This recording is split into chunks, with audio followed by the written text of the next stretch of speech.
What's up, guys? Welcome back to a new video here. I got a wild one for you. It looks like we might have another Israeli invasion, this time in Syria. This is absolutely wild. And basically, this comes right after the Israeli government made a statement basically saying, we're not going to accept any military presence of the Syrian army south of Damascus. So, south of the capital, guys, they're saying we're not going to accept anything, or they will be met with fire by Israeli troops. Because, of course, there's a number of reconnaissance zones in the south of the country in Syria held by the Israelis, and this is more south in the Golan Heights region. So this is absolutely wild. They hold a number of reconnaissance positions, and there's a lot of indications that they're actually crawling even further into the territory, which we're going to talk about in a second.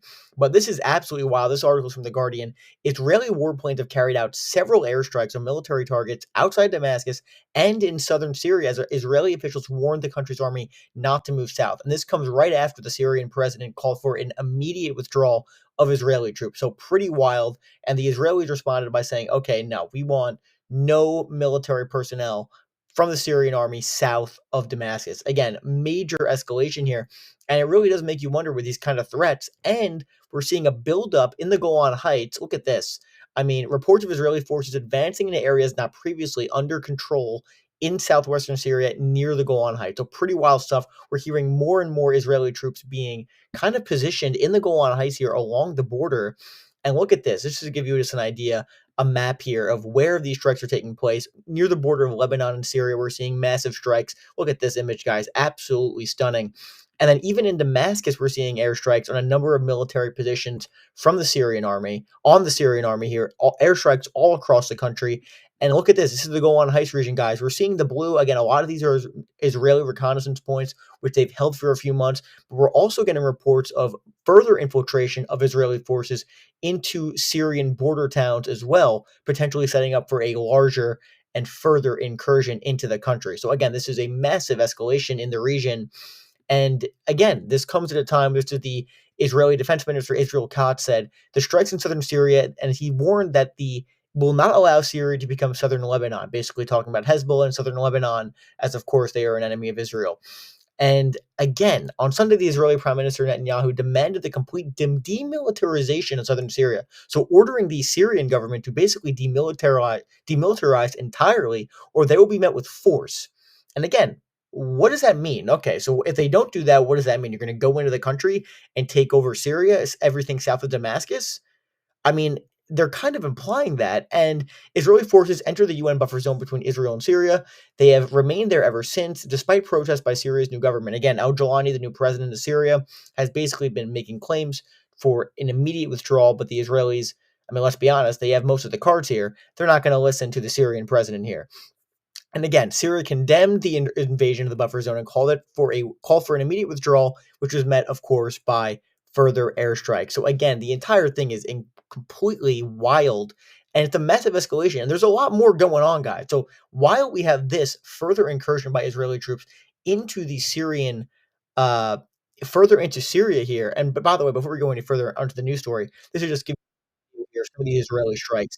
Again, pretty massive here. This is one video in southern Syria.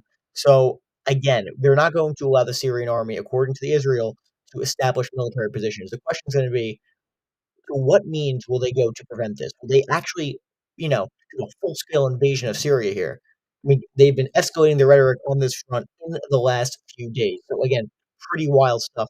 And while this is going on, even perhaps even a bigger story, which is kind of hard to believe, Israeli tanks have moved into the West Bank for the first time in decades, which is a major, major, major pivot point here. And many Palestinians, I believe it's 40,000 in the number, who have fled over the past year since the war has begun, they won't be allowed to return. Wow. I mean, talk about a pretty shocking statement there. The Israelis will not allow Palestinians who have left the West Bank to return to the country. Absolutely wild. Israeli tanks moved into the occupied West Bank on Sunday for the first time in decades, which Palestinian authorities called a dangerous escalation after the defense minister said troops will remain in parts of the territory for a year and tens of thousands of Palestinians. Okay. Yeah, I'm sure that it's just going to be a year. Bullshit, guys. Guys, come on. We have Trump basically saying openly to Netanyahu and publicly saying, "Oh yeah, we're just going to let Israel annex the West Bank. They basically Trump has basically said this.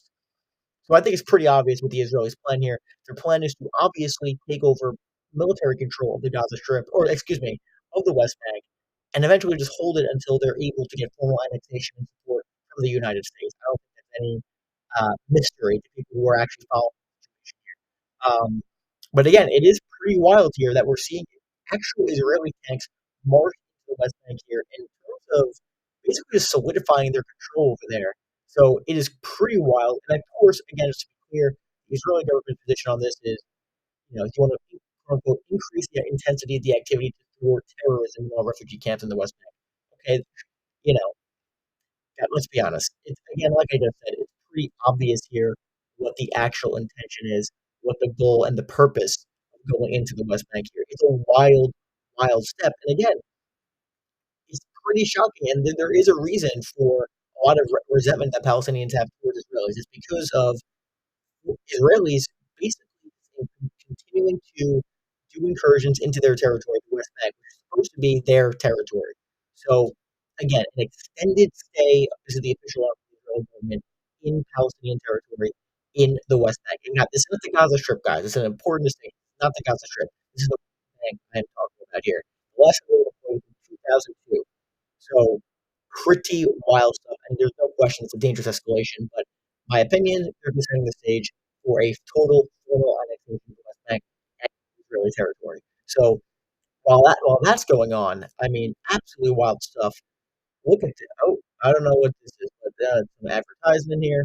Well, look at this. Okay, this came out within the last hour, and again, we've been talking about this on the channel. If you've been following for a while, you understand what's going on here. By the way, if you're liking the content, make sure to like and subscribe. It's super good for the algorithm, and it costs you absolutely nothing.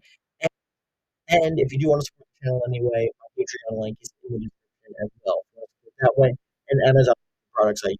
Again, Israel warns of military option against Iran as Netanyahu embraces Trump. And again, there's reports of basically the Israelis are planning something. The Iranians are on high alert, basically thinking like, okay, something could be coming here. Look at this. This is from today. Israel is warning a military option could be required to stop Iran from building nuclear weapons and is looking to U.S. President Trump for helping in ramping up pressure on Iran, according to the foreign minister of Iran, or excuse me, of Israel. Now, again, the key quote here. This has been reported for a while now that there's a potential imminent attack coming on Iran, and maybe the Iranians are also going to do some sort of attack as well, a preemptive attack.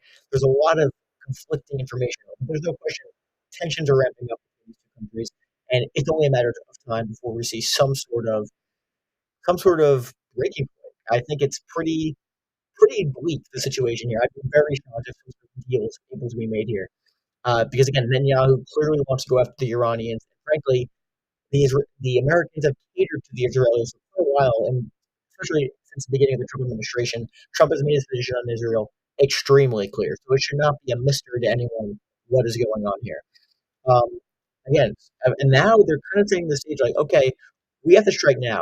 Time is running out, and they're playing with ways to weaponize its nuclear material. We do not have much time.